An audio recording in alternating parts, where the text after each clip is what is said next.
नमस्कार, welcome to सुनो now YouTube channel. मैं हूं अजीत सिंह राजपूत। दोस्तों, अगर मैं आपसे कहूं कि ईरान का न्यूक्लियर बम पाकिस्तान की जमीन पर छुपा हो सकता है और अमेरिका को इसका शक हो चुका है, तो क्या आप मानेंगे? और एक बार आप लोग सोच कर देखिए, अगर इसराइल को इस बात की भनक लग गई तो क्या होगा। दोस्तों, आज की इस वीडियो में हम इसी टॉपिक के ऊपर बात करेंगे। यूएस, ईरान और पाकिस्तान के बीच का वो डार्क ट्राइएंगल जो पूरे मिडल ईस्ट को एक बार फिर से आग में झोंक सकता है। क्योंकि दोस्तों, आप लोगों की जानकारी के लिए बता दूं, हाल ही में अमेरिका के विदेश मंत्री मार्को रूबियो ने सीधे पाकिस्तान को कॉल किया। अब दोस्तों, आप लोग सोच रहे होंगे कि आखिरकार अमेरिका के विदेश मंत्री ने पाकिस्तान को क्यों कॉल किया, कॉल करने का कारण क्या था। तो आप लोगों की जानकारी के लिए बता दूं, कॉल करने का मोटिव बिल्कुल साफ था। अमेरिका ने कहा, हम ये बर्दाश्त नहीं करेंगे कि ईरान के पास में न्यूक्लियर बम आए। अब आप लोग जरा सोचिए, अमेरिका ईरान से डील करता है, उसकी बात करता है, फिर पाकिस्तान को फोन क्यों कर रहा है? तो दोस्तों, इसका जवाब है शक। अमेरिका को शक है कि कहीं ईरान ने अपने 880 पाउंड एनरिच्ड यूरेनियम को पाकिस्तान में तो नहीं छुपा दिया। अब दोस्तों, ये इतना बड़ा शक यूं ही नहीं आया। न्यूयॉर्क टाइम्स ने एक रिपोर्ट छापी, the fate of Iran's enriched uranium is a mystery. यानी अमेरिका को नहीं पता कि ये कहाँ गया। अब दोस्तों, जरा आप लोग सोच कर देखिए, अगर किसी देश ने 880 पाउंड यूरेनियम छुपा लिया हो जो सिर्फ 30% और एनरिच करके न्यूक्लियर बम बना सकता है, तो वो दुनिया के लिए कितना ज्यादा खतरनाक हो सकता है। क्योंकि यूरेनियम एक ऐसा तत्व होता है जो दो काम में आता है, एक तो बिजली बनाने के लिए, दूसरा बम बनाने के लिए। यूरेनियम की भी दो किस्में होती है, तो आप लोगों को बता दूं, यूरेनियम 238 जो काम का नहीं होता, और यूरेनियम 235 जिससे बम बना सकते हैं। लेकिन दोस्तों, यूरेनियम 235 जो है कच्चे यूरेनियम में बहुत कम पाया जाता है, सिर्फ 0.7%। इसलिए बम बनाने के लिए इसे एनरिच यानी शुद्ध करना पड़ता है। लेकिन अब ईरान ने यूरेनियम को 60% तक एनरिच कर लिया है, और अगर कोई 60% तक पहुंच चुका हो तो 90% बम लेवल तक जाना आसान हो जाता है। यानी अमेरिका का जो डर है वो बिल्कुल सही है। और अगर 60% एनरिच्ड यूरेनियम पाकिस्तान में कहीं छुपा है,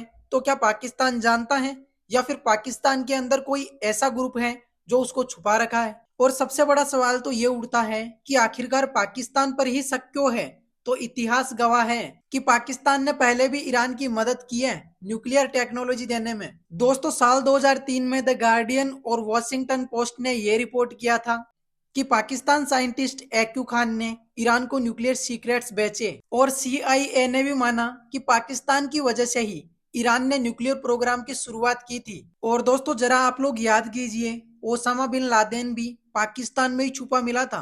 तो अमेरिका को डर ये है कि वही कहानी फिर से तो नहीं दोहराई जा रही। और अगर कल को इजराइल कह दे कि हमें पक्का शक है कि ईरान का यूरेनियम पाकिस्तान की जमीन पर छुपा है, तो क्या अमेरिका पाकिस्तान पर हमला कर सकता है? अब दोस्तों, अमेरिका तो बिल्कुल कंफ्यूज हो गया। एक तरफ तो अमेरिका पाकिस्तान को कॉल कर रहा है, और दूसरी तरफ वो खुद सोच रहा है कि क्यों ना ईरान को 30 अरब डॉलर दे दिए जाए और उनसे एक लिखित वादा लिया जाए कि वो बम नहीं बनाएंगे। यानी अमेरिका खुद कंफ्यूज है, एक तरफ डर भी है और दूसरी तरफ डीलिंग भी। और दोस्तों, आप लोगों को बता दूं, ये जो फंडा चल रहा है इसको भारत को पूरी तरह समझना पड़ेगा, क्योंकि ये भारत के लिए बहुत ज्यादा अहम है। क्योंकि अगर पाकिस्तान इस न्यूक्लियर गेम में शामिल हुआ तो इसका असर सिर्फ मिडिल ईस्ट पर नहीं पड़ेगा, बल्कि साउथ एशिया की सिक्योरिटी पर भी सीधा पड़ेगा। इसलिए भारत को अपनी इंटेलिजेंस को और मजबूत करना होगा, क्योंकि अगला टारगेट शायद इंडिया को भी बनाया जा सकता है अगर ईरान पाकिस्तान का कनेक्शन सही साबित होता है तो। इसलिए सवाल ये नहीं है कि न्यूक्लियर बम कब बनेगा, बल्कि सवाल ये है, अगर वो बन चुका है और पाकिस्तान में छुपा है, तो क्या दुनिया उसके फटने का इंतजार कर रही है? दोस्तों, इतिहास दोहराया जा रहा है, और अगर अभी भी हम सभी लोगों की आंखें बंद रही तो आने वाला विस्फोट सिर्फ ईरान या इजराइल तक सीमित नहीं रहेगा, बल्कि इसकी गर्मी भारत तक आएगी। इसलिए अलर्ट रहिए, अपडेट रहिए। अब दोस्तों, आप लोग एक बार फिर से ध्यान से सुनना। 2003 में पाकिस्तान ने माना था कि उनके न्यूक्लियर साइंटिस्ट एक्यू खान ने ईरान को बम बनाने की टेक्नोलॉजी दी थी। अब 2025 में वही डर वापस लौट आया है। अब सवाल ये उठता है, क्या पाकिस्तान वापस वही गलती कर रहा है? अगर एक बार एक्यू खान ने पूरी दुनिया की आंखों में धूल झोंक दी थी, तो क्या इस बार कोई और खान उसी कहानी को दोहराने की तैयारी में है? आप लोगों को क्या लगता है? कमेंट्स करके जरूर बताना। अब दोस्तों, सबसे हैरान करने वाली बात तो ये है कि अब पाकिस्तान डिप्लोमेटिक ढोंग करने लग गया। क्योंकि दोस्तों, अरब न्यूज का एक आर्टिकल है, Pakistan agree to work for peace in middle east. लेकिन वही अमेरिका के विदेश मंत्री उसी पाकिस्तान को कॉल करके बोल रहे हैं Iran must not gate a nuclear weapon. तो दोस्तों आखिर असलियत क्या है?